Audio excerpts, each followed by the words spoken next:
What is this? You are cooked? Hi, it's Robert F. Kennedy Jr. here, your HHS secretary. At HHS, we have a division called the Biomedical Advanced Research and Development Authority, or BARDA. BARDA drives some of our most advanced scientific research. It funds developments of vaccines, drugs, diagnostics, and other tools to fight emerging diseases and national health threats. Over the past few weeks, BARDA reviewed 22 mRNA vaccine development investments and began canceling them. Let me explain why. Most of these shots are for flu or COVID, but as the Oh my God. Dude, mRNA research is at the cutting edge of like, am I crazy? Isn't mRNA research like literally working to cure cancer? He's just like, we're just letting it go. We're just it. Like, this is not even just about COVID. We're talking about like cures to incurable disease. Cures to incurable disease like cancer, like HIV. This is I'm Robert F. Kennedy Jr. and I've joined the war on cancer on the side of cancer. That's right. Dude, that's crazy. That's a wild move.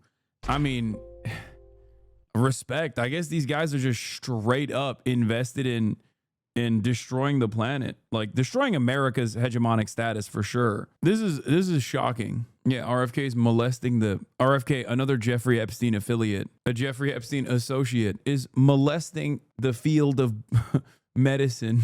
pandemic showed us mRNA vaccines don't perform well against viruses that infect the upper respiratory tract. Here's the problem.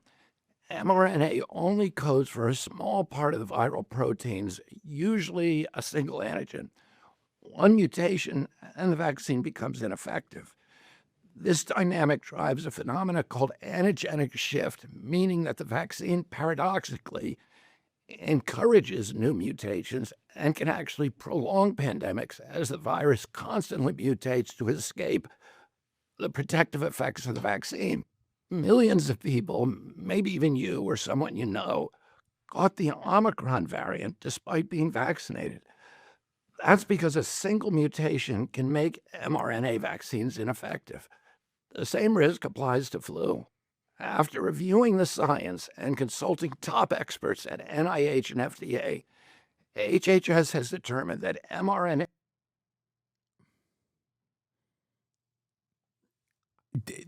top scientists at the NIH were like, hey, this new field of medicine that we've been dumping all of our resources into is actually fake and gay and wrong. That's what they said. Cutting edge medical science, it's bad. Woke, gay.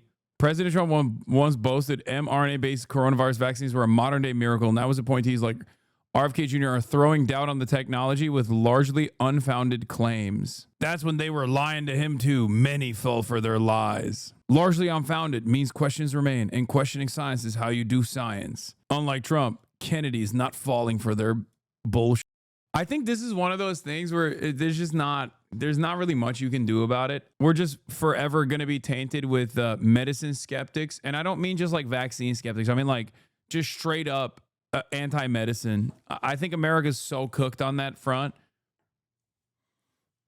I really, a big part of this skepticism does stem from profit being playing a formative role in the field of medicine. Like, it should not exist. Profit should not exist in the field of medicine at all. But because it does, I think in countries where it's especially a major issue, it's virtually impossible to go. It's virtually impossible to fight against this kind of like skepticism. So we're just cooked. We're slapping a 50% tariff on coffee producer that supplies 1/3 of America's coffee consumption. We produce maybe 0.3% of our yearly coffee consumption domestically. Now, these beans Trump is pricing Americans out of being able to afford are going to China. China welcomes 183 Brazil coffee sellers in the wake of U.S. tariffs. Can somebody explain the logic here in terms of market protectionism and spurring manufacturing to slap blanket 50% tariffs on Brazil, including on a crop we don't and likely can't harvest at scale here? Yeah, as I've said before, coffee is pretty much region locked. So there's not really anything you can do about it unless you would just like wait for climate change to do its thing. I don't know. It's a very strange thing to do. I'm giving up coffee until Brazil is a desert.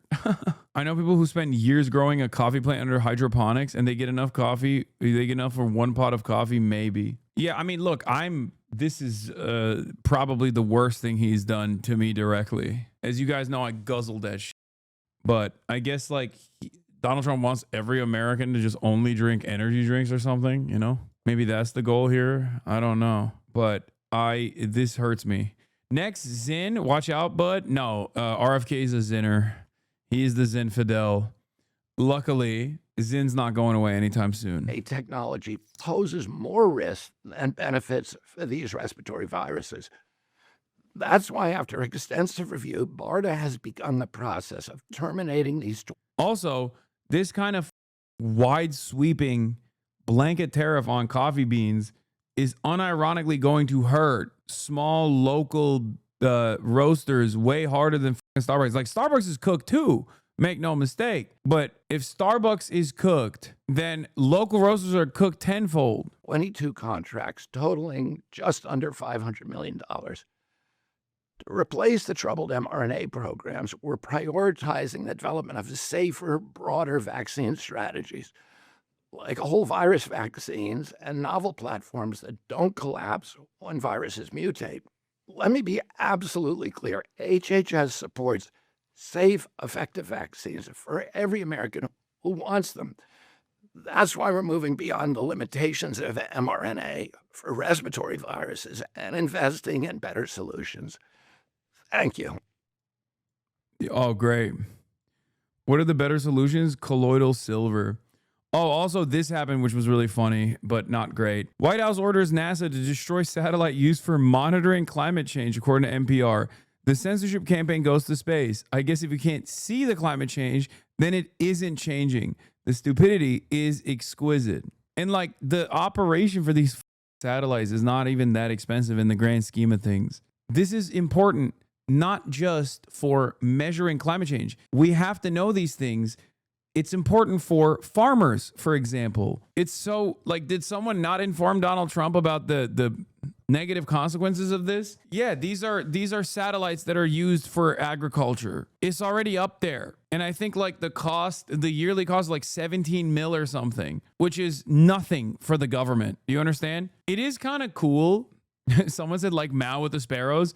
I was going to say, it is kind of cool to see in 2025, like shit that you would hear happening in like socialist developing states, you know, people making like ginormous mistakes, like gigantic mistakes at a time when they were like desperate and they wanted to solve the issue of famine, but then they ended up just like f***ing up agricultural production for decades, you know. It's cool to see that in 2025 in the United States of America when we've moved beyond it. And those socialist states or former socialist states have actually moved beyond the issue of famine. Like they fixed it, they solved it. But Donald Trump is just doing it for the fun, for absolutely no discernible reason. Very cool. This is cool. This is history unfolding, I guess. American Lysenkoism 2025.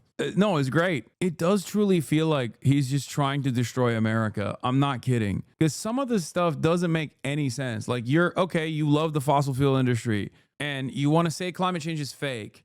You're worried that like China is now officially the domineering force in renewable energy, right? You can't move in that direction. You don't want to waste any fucking time, resources on R&D for renewables, even though it's literally the future. But even then, this doesn't make any sense. This doesn't make sense at all. This is such a weird development. Meanwhile, in Asia, Pakistani and Chinese researchers say they've developed a new hybrid rice seed aimed at increasing yields and climate change resistance. Woke, gay, going to turn your children autistic. Yeah, meanwhile, the leader of the free world is on CNBC being like, I don't know how many tariffs I put on China. They're weak. They love me.